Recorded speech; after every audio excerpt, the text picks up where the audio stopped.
right, good morning. I'm Amanda Healer. I'm the Principal Investigator for the National Convergence Technology Center that's based in Frisco, Texas.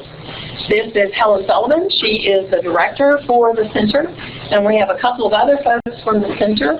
We have Mark Dempsey, who's our Project Manager, and we have our trusty web content editor slash videographer slash graphics designer, Jen McGarvey, who is going to be recording us today. And we're very glad that you're here to hear about excuse me, our Convergence Network. We also have Bill Sajek, who is a partner.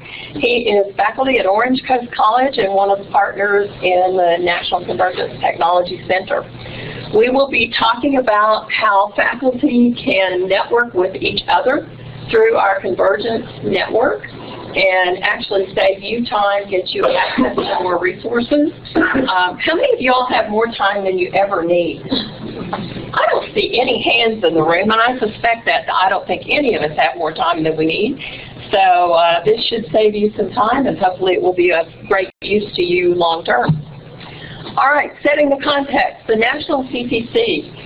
Convergence is basically IT, but it's IT with a little bit of a twist.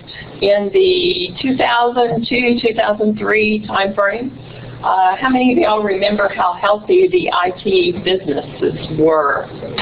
How healthy were they at the time? What do you say? 2004, they were doing okay. We're probably running about 3 to 7% a year. 2004, let's go back to 2003. 1, 2, 3. They were in trouble. Let me just cut to the chase, okay? The industry was a little different then. The industry was in very big trouble in the Texas area. I suppose it depends on where you live. In the late 90s, we had the IT shortage that's sort of like what they're talking about now, which disturbs me just a little bit. The IT shortage will never be able to train enough people. We hired lots of IT faculty, and the reason I know so much about this is I was hired to be a dean to grow IT for Collin College in 2001, and the bottom fell out, and in the North Texas region, 70 to 100,000 IT workers were laid off. And what that translated to was students didn't want to take IT courses because there were no jobs to be had. And it was very, very difficult to grow IT enrollments at the time because there were no jobs to be had. Well, I've been in IT for a very long time, and IT's gone up. It's been very cyclic. It's gone up, it's gone down, it's gone up again. But when it goes up again, it's a little bit different in terms of content because there were new and different things. And what we worked on in the early 2000s, we worked with the businesses and we figured out what the new and different thing was. And at that time, the new and different thing was, in fact, voice over IP, a little bit of communications thrown in. At that time, we had telecommunications and we had the data networking portion of businesses in totally separate departments. They didn't talk to one another. And over time, those have come together. Right now, communications is pretty much IP communications, and it's all over the same network. So we were talking about convergence all over the same network, hearing, voice, data, video, and image all over the same network. And there were differences in terms of the technicians that would be employed to support those networks. Again, based at Collin College, just north of Dallas in Frisco, Texas. We were established as a center, a regional center in 2004, and we became a national center in 2010, not 11. I don't remember the year. Anyway, that's the story. We now have 8 partners, and you can see the list there. There are several community colleges and 2 universities involved in our group. And we also have 33 affiliate colleges, and they are part of the Convergence College Network, and that's the opportunity that we're talking to you about today. Our current goals are to create convergence degrees and certificates driven by business needs. And those of you who came to our presentation yesterday heard a lot about our business and industry leadership team concept. Very different from an advisory concept. It's not an advisory, it is a leadership team concept where we don't do anything that isn't demanded by business. And the certificates and degrees that we do are in alignment with what business wants, such that when the students actually finish their certificates and degrees, We don't have very much difficulty getting the students jobs because they are exactly aligned with what businesses want.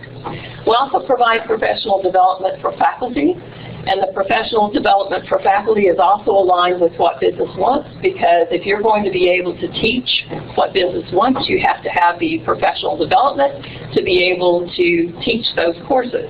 And I don't know about you, but when I was in the classroom and I was teaching my normal load plus overload, which always was the case, there really wasn't much time to go get training or education, whichever one you want to call it, on something new. So it was always, and there really wasn't much money to get it either, so it was always important to be able to figure out some way to get professional development on the new thing. We also focus on recruiting and retaining underserved students, including women and minorities, and this is a perpetual problem in IT. It continues to be something that we have to actively work on. It doesn't just happen. And then dissemination. That's part of all of the National Science Foundation grants. We are charged with disseminating what we do. We don't just do it for ourselves, we do it for a broader audience across the nation. And that's where the Convergence College Network fits in. We can do conference presentations. We do that. That's what this is. We also have a website. There are items on the website that are freely available to everyone.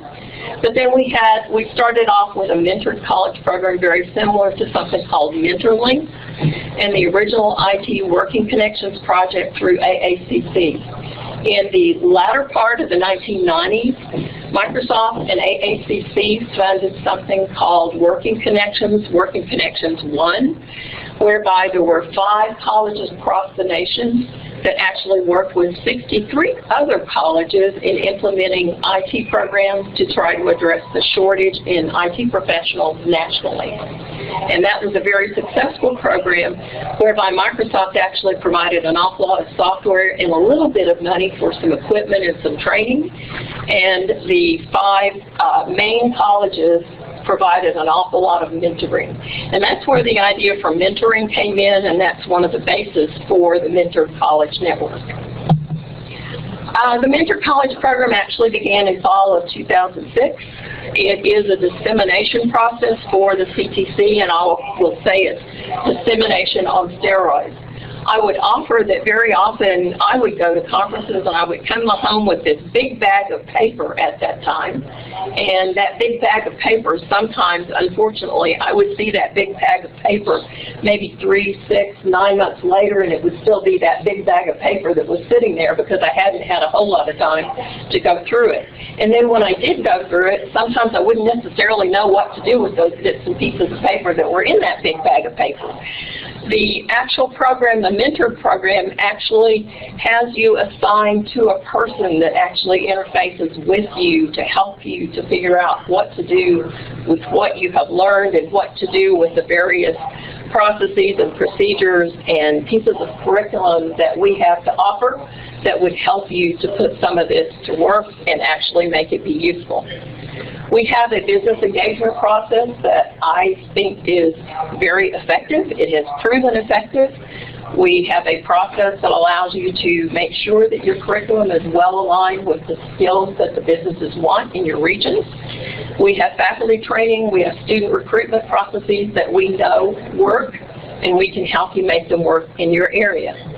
Originally, though, the mentoring was one-on-one. Helen and I did it.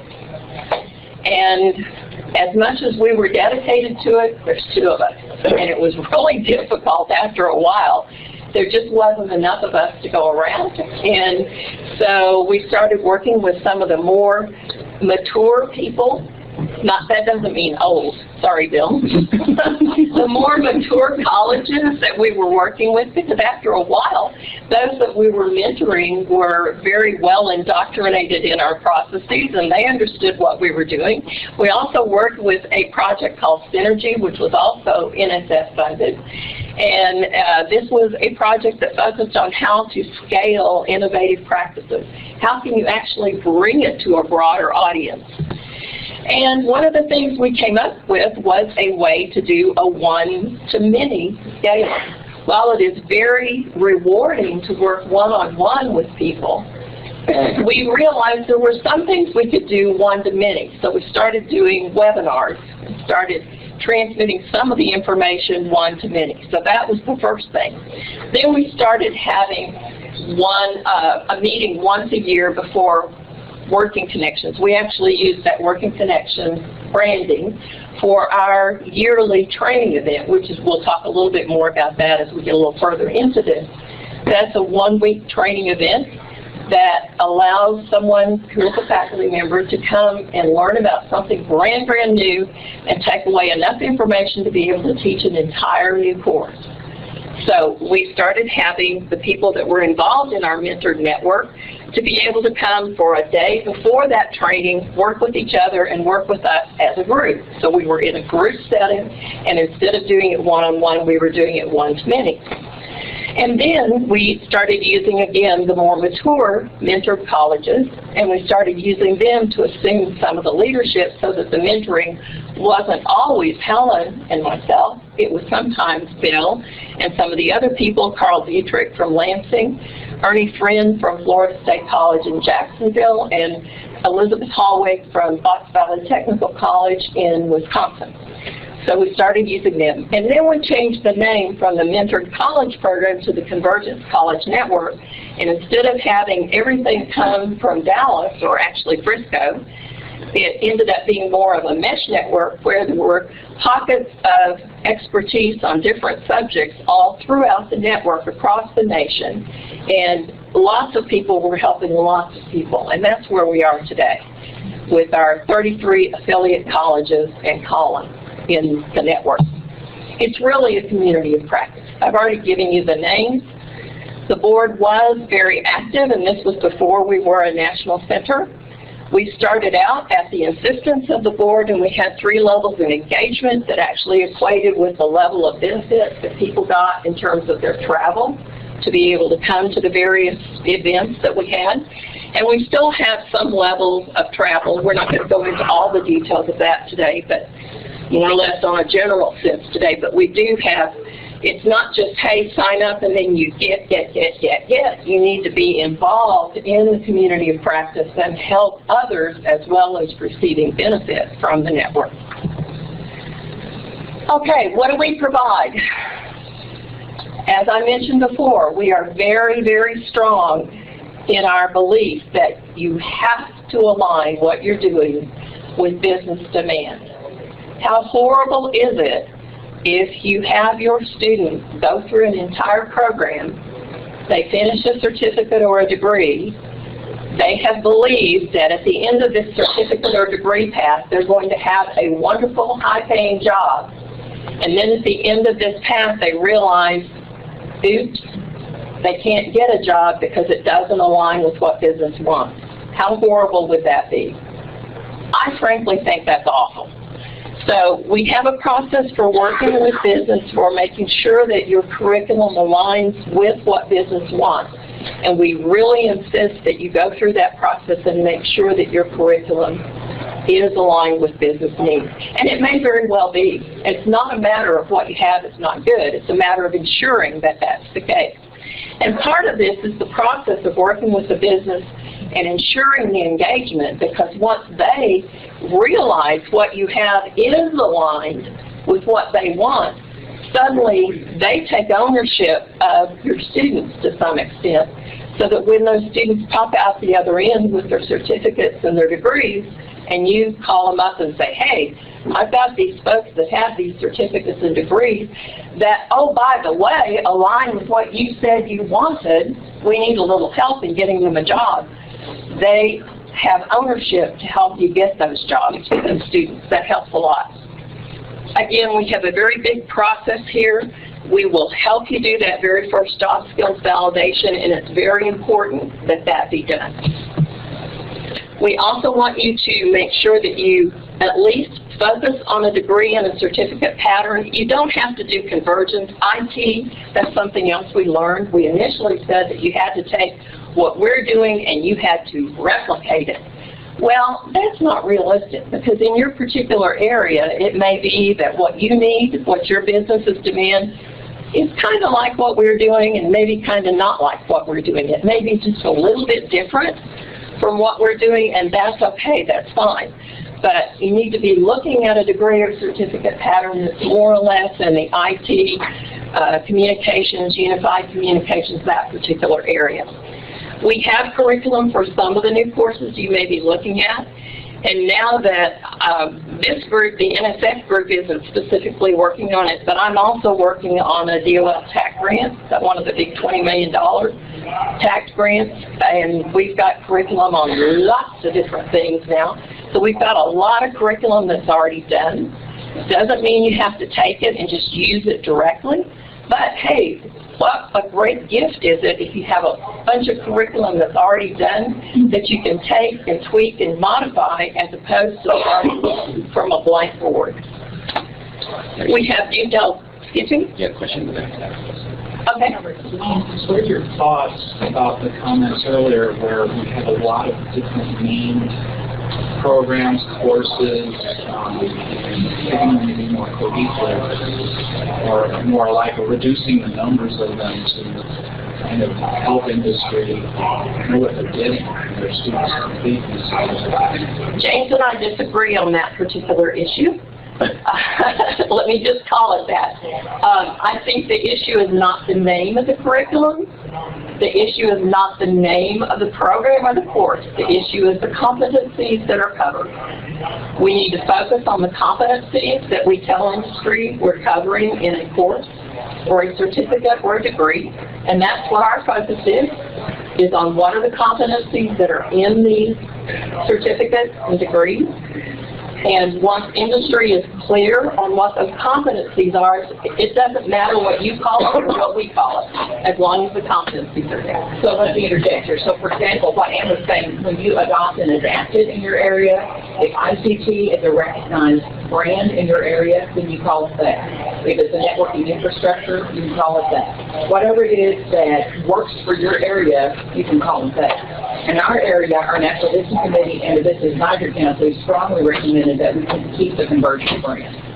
So if we were to change now to ICT or something else, we would have big pushback from our local businesses.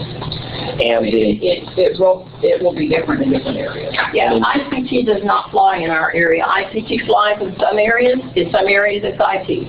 I've kind of gone, not necessarily rogue, but I've told my students to take a list of the material covered in the class. That's it. Along with the class title, because it helps. A lot of times businesses are, I mean, their business is their business.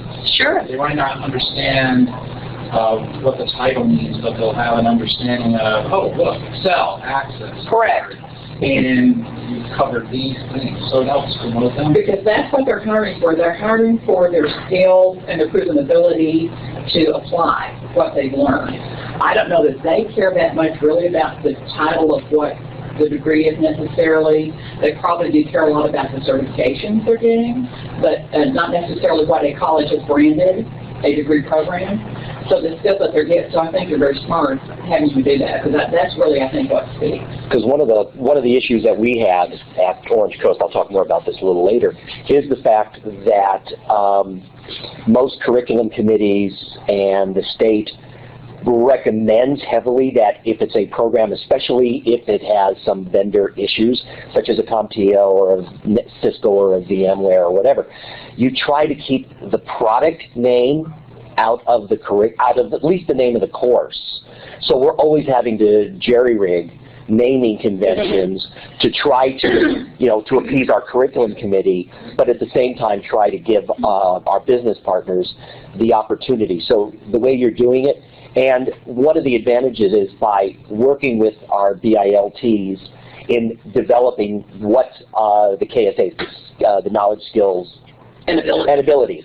I want to say assessments, but and abilities. We make sure that those are published, and the students say, hey, when you're going out for a job, let them know you have these abilities. And again, the certifications help on that as well. Really negative feedback I've gotten from students who are maybe in their second year, where by doing that, the resume gets white, because they're trying to list the content of each of their courses. Correct. But that's the only feedback I've gotten. It's one of those things where Students are getting jobs, so that's good. Well, that's the ultimate, right? They're getting jobs. That's our goal. And I would just suggest, and in fact you can talk to me after this, we're working with our career coaches now on the DOL grant. There are ways to get around that where you make the resume itself quite a bit smaller, and then an appendix that shows what each course has in terms of the competencies.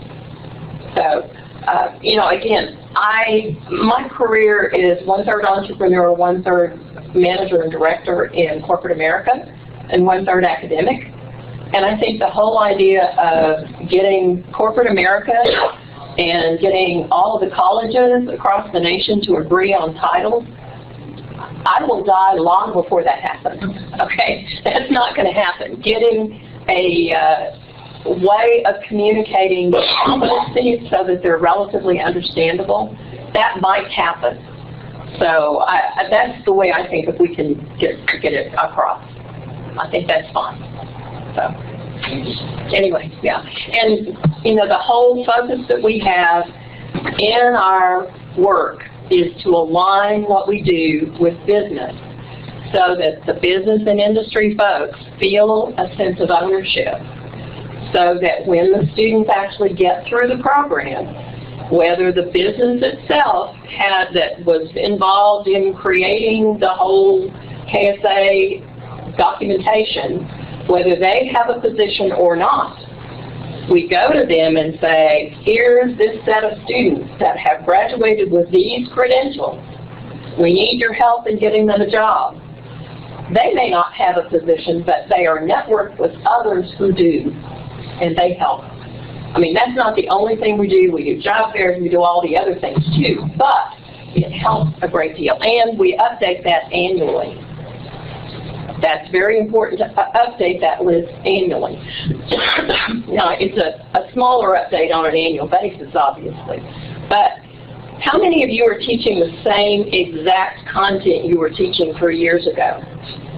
If you are, I would offer that you are teaching obsolete material, period. I don't know anyone in our field who can teach the same thing for 3 years in a row. If you get down to the granular content, maybe the title might be the same, but the content's not.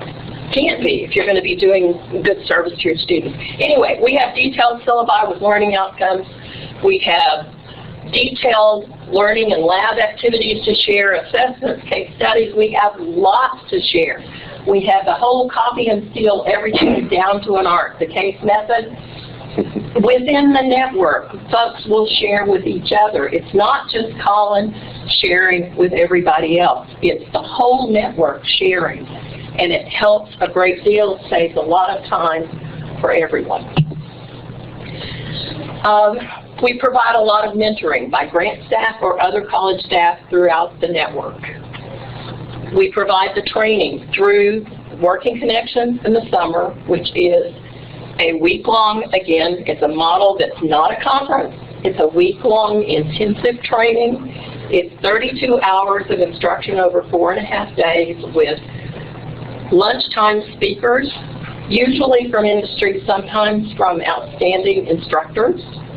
It's a lot of networking, human networking, an awful lot of human networking that goes on. Joselle from Anne Arundel has been there.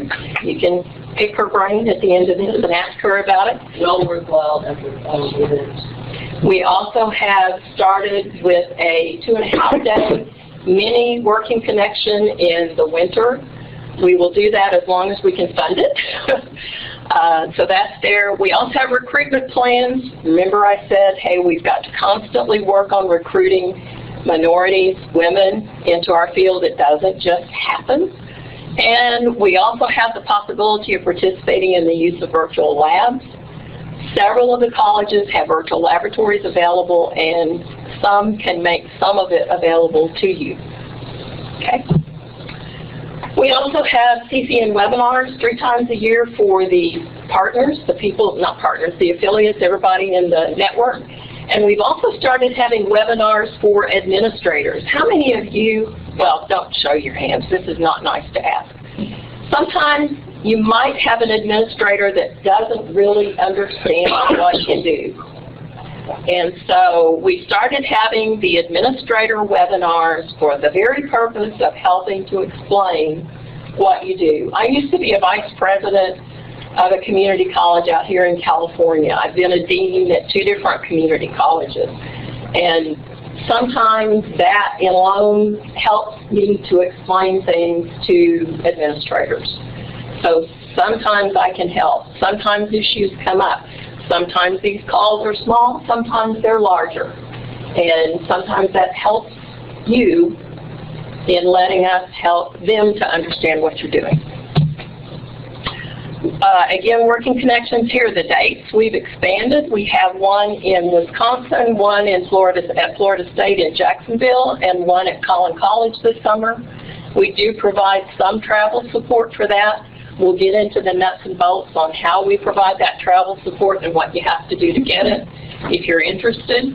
We also provide some travel support to professional development opportunities like this, so like the MPICT conference.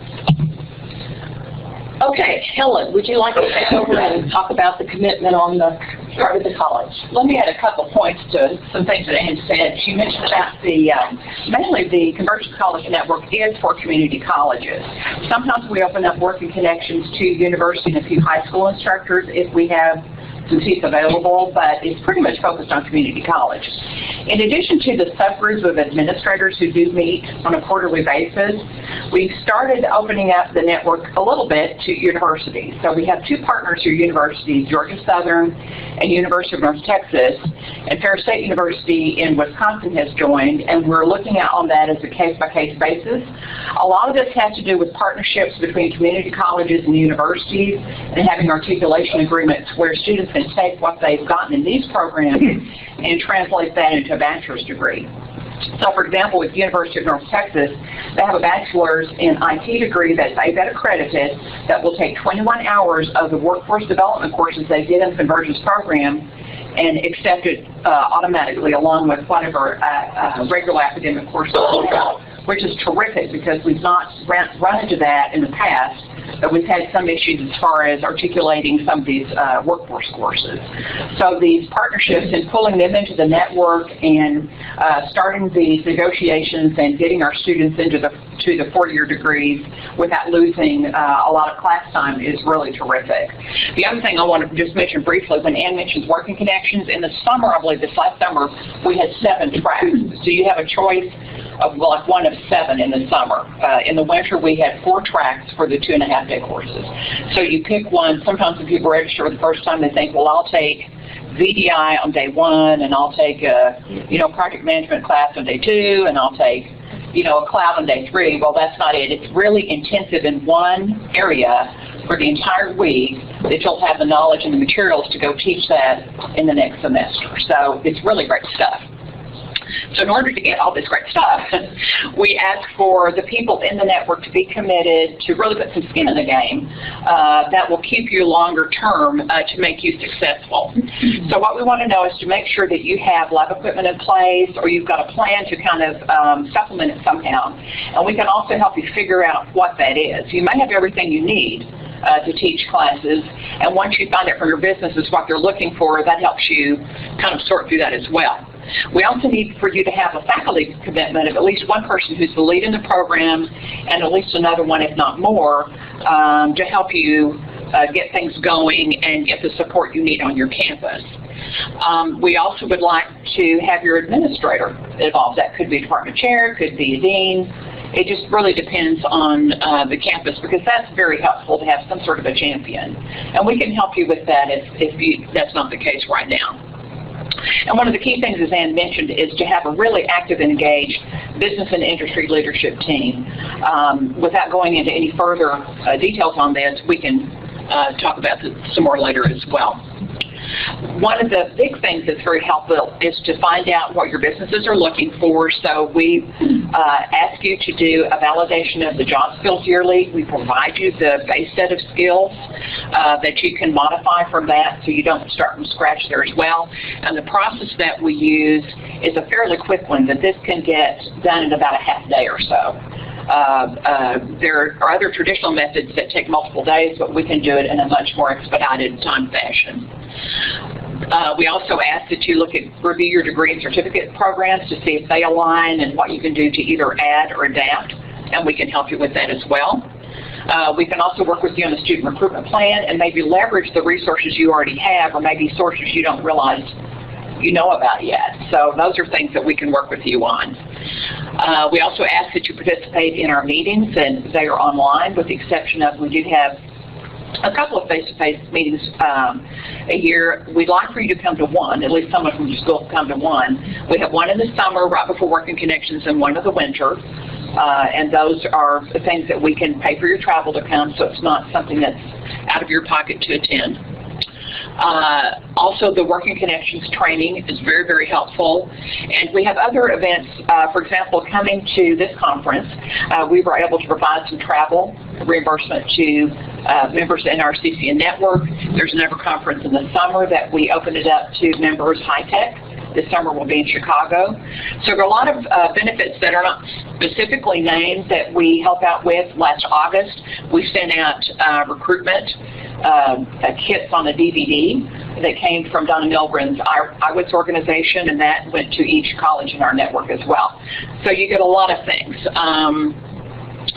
And then, of course, the reporting, because we are funded, we have to report what a great job everyone is doing, so we ask for information from you on a yearly basis, and we have a template set up, and Mark and I will work with you on helping gather your information. Hopefully, we're trying to make it where it's not so onerous.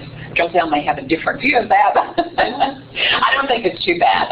There are a lot of things that we have to report as a center that's very deep, very detailed, very time-consuming, and we're trying to streamline that down where it's not quite as much.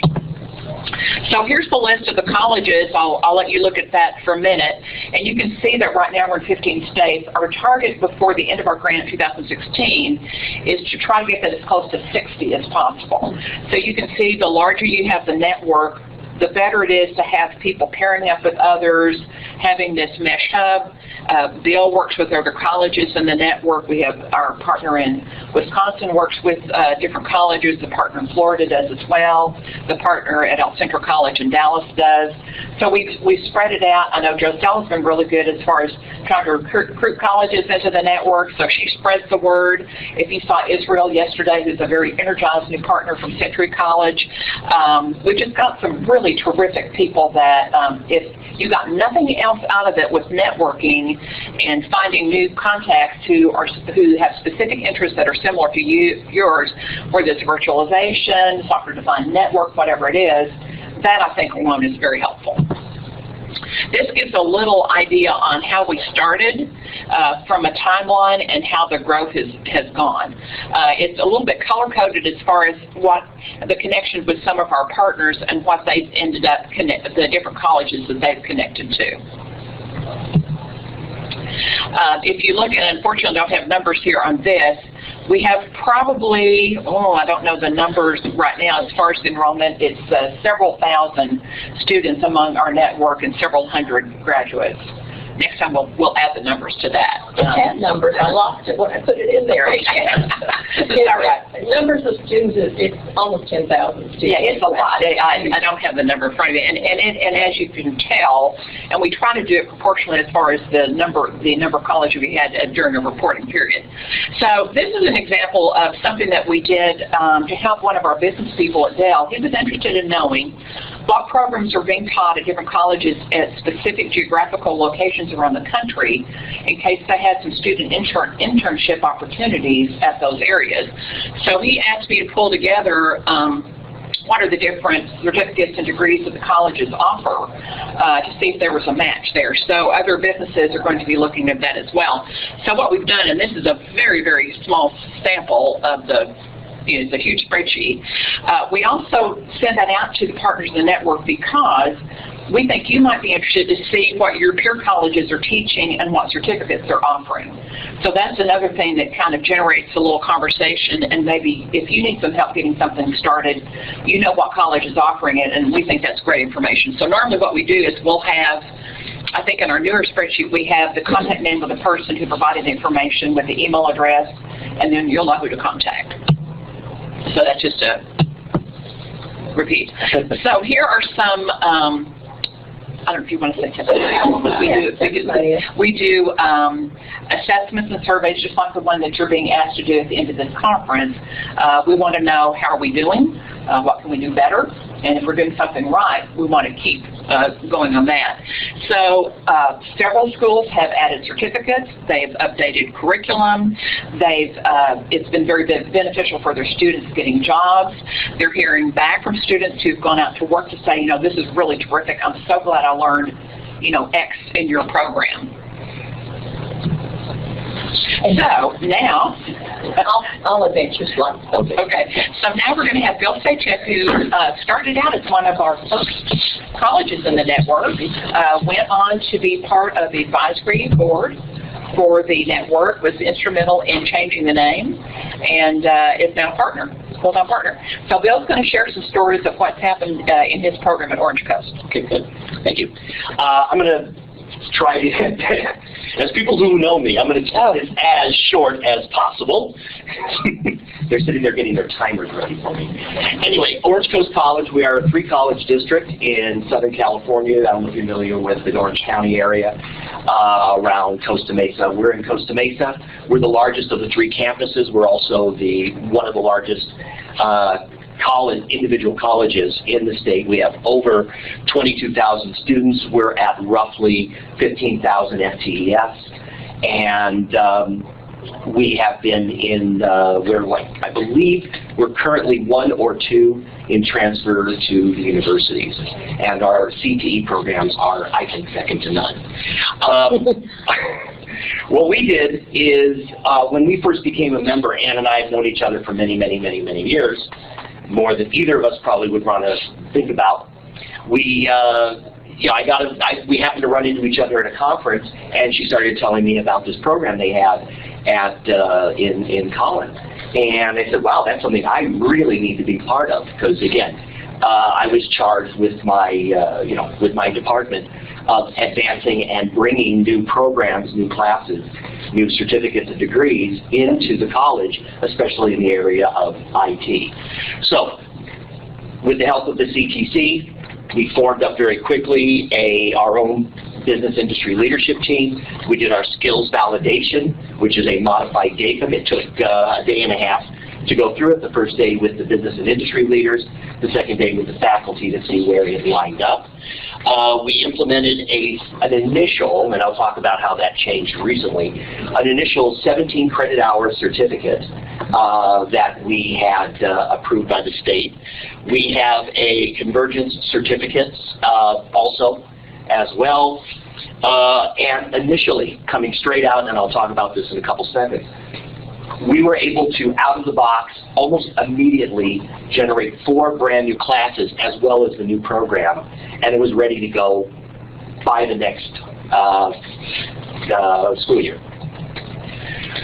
Now, most of you probably know that if you try to bring a new program into play, especially if you're going to have a lot of classes, this period can take at least 18 months, depending on your curriculum committees, your administration, your policies, your procedures, and so on and so forth, not to mention state approval. And it's very difficult to get these any faster. Well, we figured out the way to do it. So we figured out that we had to assess the business needs immediately, research other institutions' curriculum. That's always a requirement, and guess what? We already have that, and it's been well vetted. We had to develop the new curriculum, we had to submit it for peer review, and submit for approval. Like I said, this process, if you did it by yourself, 18 months from start to finish, and that's an estimate. With the Convergence, well now the Convergence network as opposed to the CTC, but the CTC offered us the opportunity to accelerate this process. We could go to they knew how to help us set up a BILT, how to actually go out and recruit active members. And it turns out that the best advice came from Ann, which is you start pounding on doors. And if they don't listen to you, keep pounding.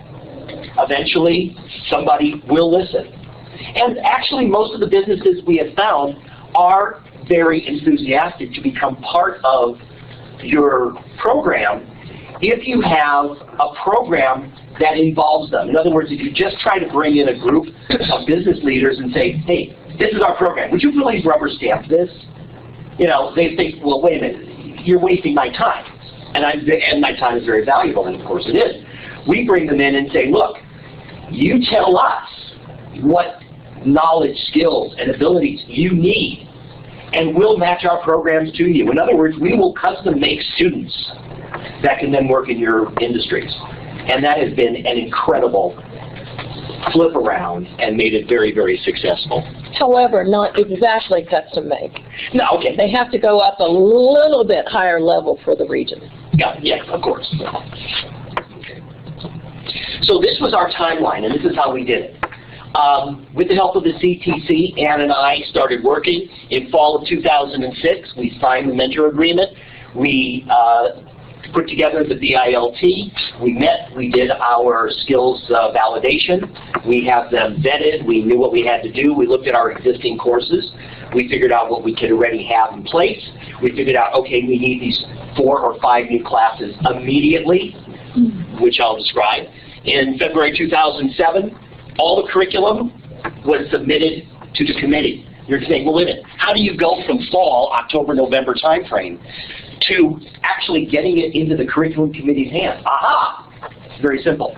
All we had to do was take the curriculum that was developed by the CTC and put it into our own college's format. Again, there is no law that says that you can't steal onerously from other colleges to write your curriculum. And it turned out that their curriculum was already good curriculum. Why not take it? Why not use it? So it was already there. So we were able to develop these courses, get them into place just like that.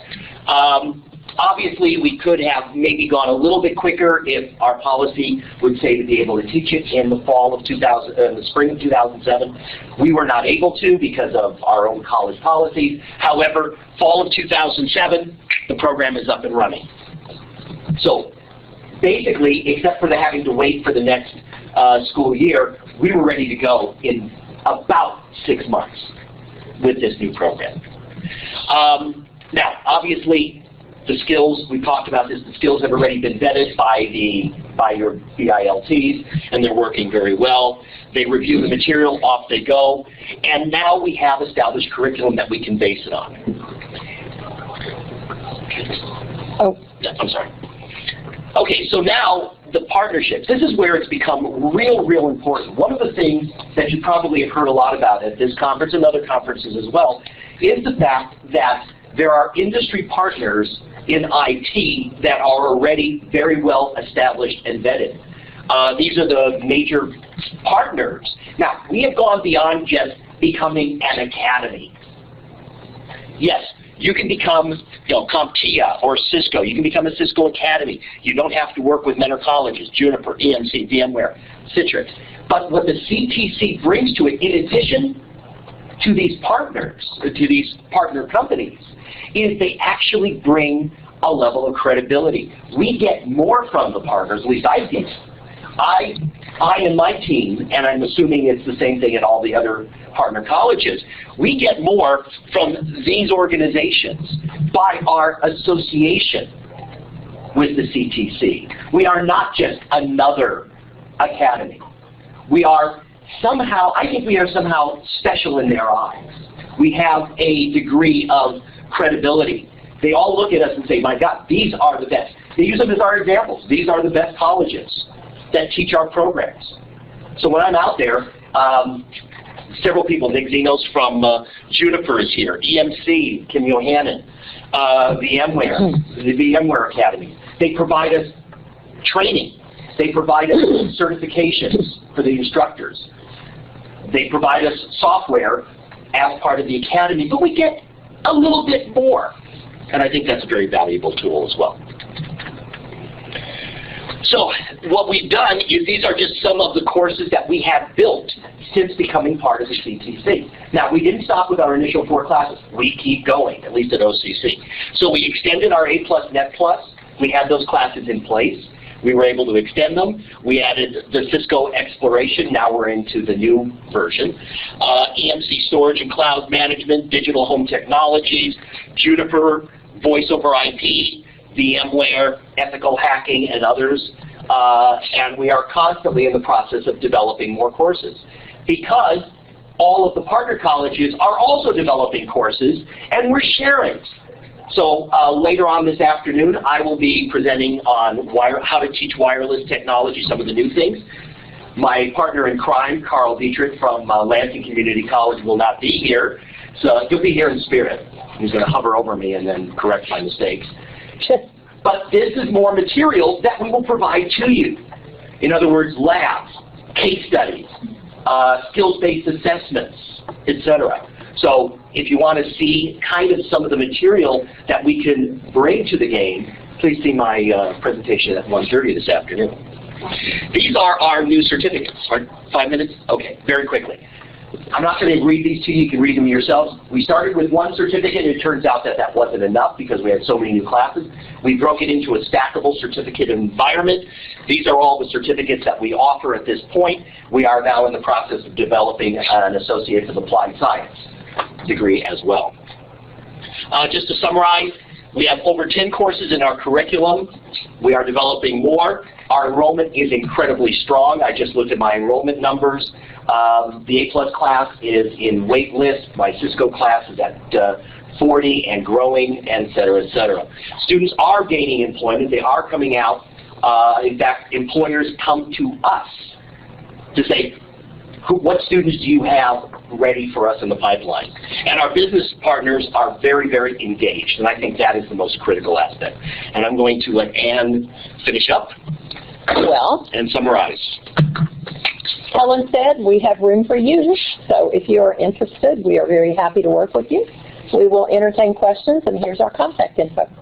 How do you become a partner? You give us a card. Okay. You give us a card, and we'll work with you on all the details.